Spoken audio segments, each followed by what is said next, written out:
Hi everyone, मैं राजन चौधरी। कैसे हैं आप सब। आज बात करूंगा साइबर हमलों से अपने बिजनेस को कैसे बचाएं।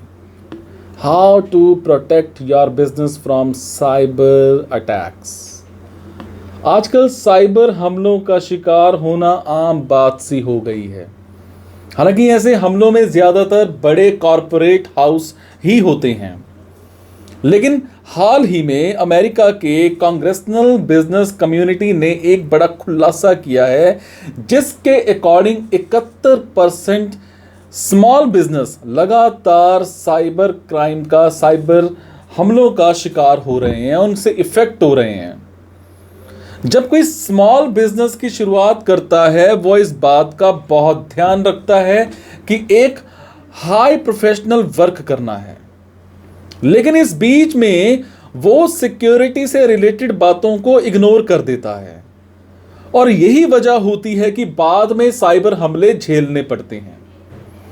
आजकल के यंग बिजनेसमैन वो हैं जो कि आईटी फील्ड से रिलेटेड हैं, लेकिन फिर भी सिक्योरिटी को लेकर के वो सचेत नहीं होते हैं। तो चलिए दोस्तों, आज जानते हैं इस वीडियो के थ्रू हम यही जानने की कोशिश करेंगे कि साइबर हमलों से अपने आप को किस तरह से बचाएं। यानी आपको ऐसे कौन से आइडियाज बनाने चाहिए जिससे साइबर हमलों से बचा जा सके। सबसे पहले आपको इस बात की जानकारी होनी चाहिए कि आपका एम्प्लॉय एजुकेटेड है या नहीं। मतलब उससे इंटरनेट के साइबर हमलों के बारे में अच्छी खासी जानकारी होनी चाहिए कि वो कौन सी वजह होती है जिससे साइबर हमले का आम कंपनियां शिकार हो जाती हैं। इसलिए एम्प्लॉय को साइबर सिक्योरिटी के बारे में अच्छा ज्ञान होना बेहद जरूरी है। सबसे पहले फायरवॉल का यूज करें। एक जेन्युइन कंप्यूटर का सॉफ्टवेयर जो होता है, उसमें यह फंक्शन ऑलरेडी मौजूद होता है। ये एक सेफ्टी के लिए एक दीवार के जैसे काम करता है, जिससे आपका डाटा एंड यूजर का डाटा एक तरह से गिव एंड टेक को फिल्टर करता है एंड दोनों के नेटवर्क को प्रोटेक्ट करने के काम करता है, और हमारे नेटवर्क को थर्ड पार्टी सॉफ्टवेयर से बचाता भी है। 2 स्टेप वेरिफिकेशन कर लीजिए। साइबर हमले कई तरह से किए जा सकते हैं, इसलिए जरूरी है कि आप वो पॉइंट को ध्यान दें जिससे आपका डाटा हैकर्स के पास ना जाए। इसके लिए आप अपने बिजनेस को 2 स्टेप वेरिफिकेशन टूल्स की हेल्प से बचाने की कोशिश करें। इस टाइप के टूल्स से आपको लॉगिन करते टाइम कई टाइप के पासवर्ड या ओटीपी के जो प्रोसेस हैं उससे गुजरना होगा, तब जाकर के आप सक्सेसफुल लॉगिन कर सकते हैं। आप इन टाइप के तरीके को मल्टी फैक्टर आइडेंटिफिकेशन कह सकते हैं। इसमें कई टाइप के सिस्टम में फिजिक, लॉजिकल और बायोमेट्रिक्स का यूज करके आप नेटवर्क को सिक्योर कर सकते हैं। इस टाइप के जो भी सिक्योरिटी में है, उनका यूज आप किसी भी साइबर सिक्योरिटी की एक्सपर्ट की हेल्प से कर सकते हैं। कई बिजनेस में देखा जाता है कि बिजनेसमैन कई दिनों से एक ही पासवर्ड यूज करता रहता है। यह भी साइबर सिक्योरिटी की नजर में एक कारण होता है। इसीलिए स्मॉल बिजनेस में न सिर्फ पासवर्ड बदलना चाहिए, बल्कि एक ऐसे पासवर्ड बनाने चाहिए जो बड़े मुश्किल हों। अपने पासवर्ड में नंबर, अल्फाबेट्स, इन सभी वर्ड्स को, तीनों को ही यूज करें, और कम से कम 10 से 15 वर्ड का पासवर्ड जरूर बनाएं। इसके अलावा एक्सेस कंट्रोल पॉलिसी जरूर बनाएं। अगर आप एक मजबूत पैच मैनेजमेंट सिस्टम का यूज करते हैं तो आप काफी हद तक साइबर हमलों से बच सकते हैं।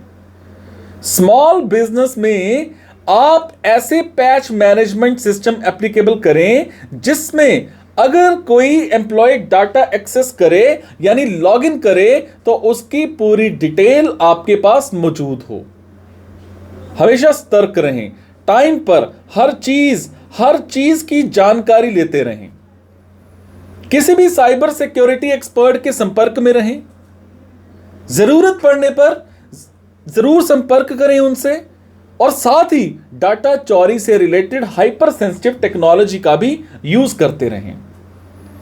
महीने में एक बार कम से कम साइबर एक्सपर्ट को अपने डाटा को जरूर चेक करवाएं। किसी भी टाइप के सुझाव देने पर उस पर अमल जरूर करें। अपने डाटा का बैकअप लेते रहें। ऑनलाइन कंपनियां ऑटोमेटिक डाटा बैकअप का ऑप्शन भी देती हैं। यह एक ऐसा आइडिया होता है जिससे अगर डाटा चोरी हो भी जाए तो उसे फिर से रिकवर किया जा सकता है, जिससे आपका बिजनेस बिना किसी रुकावट के चलता रहता है।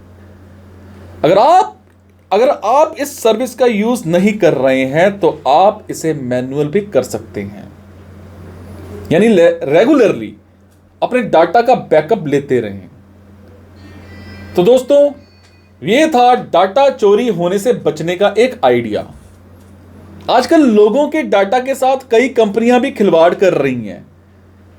आपके थ्रू सर्च किए गए डाटा को वो ई कॉमर्स वेबसाइट को बेच देती हैं, और ऑनलाइन एडवर्टाइजमेंट के सिस्टम के थ्रू आपके सर्च किए गए डाटा के अकॉर्डिंग आपको एडवर्टाइजमेंट दिखाया जाता है। हालांकि कौन सी कंपनियां डाटा चोरी कर रही हैं यह कहना मुश्किल होगा, लेकिन इससे बचने के लिए आपके ब्राउजर में ऑप्शन भी मौजूद होते हैं, जिससे आपके ब्राउजर में होने वाली एक्टिविटी को शेयर होने से रोका जा सकता है। अपने ऑफिस में यूज होने वाले जितने भी आपके सभी पीसीज हैं उसमें एंटीवायरस होना भी बहुत जरूरी होता है। ये बिना काम के सभी फाइल को हटाने का काम भी करता है, जिससे डाटा चोरी होने का डर रहता है। तो दोस्तों, आपको ये जानकारी कैसी लगी मुझे ज़रूर बताइएगा। किसी टाइप के सवाल या सुझाव हों तब भी मुझे ज़रूर नीचे कमेंट कीजिएगा। आपके कमेंट से मुझे और प्रेरणा मिलती है कुछ अच्छा करने की, कुछ नया करने की। मेरी कोशिश तो रहती है कि बिजनेस के टिप्स दूं, पर मेरी कोशिश ये भी रहती है कि आपके बिजनेस में आने वाली प्रॉब्लम्स को प्रॉपर देखूं और उनके सुझाव भी दूं कि उससे बचा कैसे जा सकता है, अगर कोई एंटीवायरस, अगर कोई डाटा हैकर आपको तंग कर रहा है तो। समझे? Thank you so much guys. मुस्कुराते रहो।